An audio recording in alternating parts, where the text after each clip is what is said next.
આજે કરી નાખ્યો પેટ ભરીને નાચતો. આજે સવારે પ્રેક્ટિકલ એક્ઝામ દેવા માટે આપણે કોલેજ જવા માટે નીકળી ગયા. પ્રેક્ટિકલ એક્ઝામ પૂરી કરીને હું ને મારો ભાઈબંધ નીકળી ગયા ઘરે જવા માટે. આગળ ચાલતા અમને આલુ પરાઠાની લારી દેખાઈ ગઈ.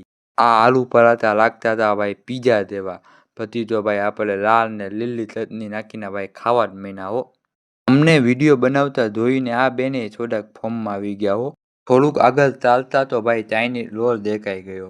ભાઈબંધને ચોખ્ખી ધમકી મારી, વિડીયોમાં આવી જ ને તો જ તને ખાવા દે, નકર નહીં ખાવા દો. તો ભાઈબંધને થોડુંક ખોટું લાગી ગયું. ભાઈબંધને મનાવવા આપણે લઈ લીધા એના ફેવરેટ મેંદુ વડાને. પછી તો ભાઈ આપણે 1-2 ચમચી ખાધી તો આપણી જીભ બળી ગઈ. મેંદુ વડા ખાઈને આપણે નીકળી ગયા બચ્ચન જવા માટે. ને તમે જોઈ શકો છો નીચાણના છોકરાઓને. રૂપિયો ભેગો કરીને આપણે લઈ લીધી દાવત જીરાને ભાઈ. પછી તો આપણે રસ્તા વચ્ચે પીવા માંડ્યા હો. દાવત જીરા પીધા પછી આપણે પહોંચી ગયા બચ્ચન. બચ્ચને તો થોડું જમ્યું દારૂડિયાને જોવા. તો પછી તો ભાઈ આપણે પહોંચી ગયા દારૂડિયાને જોવા.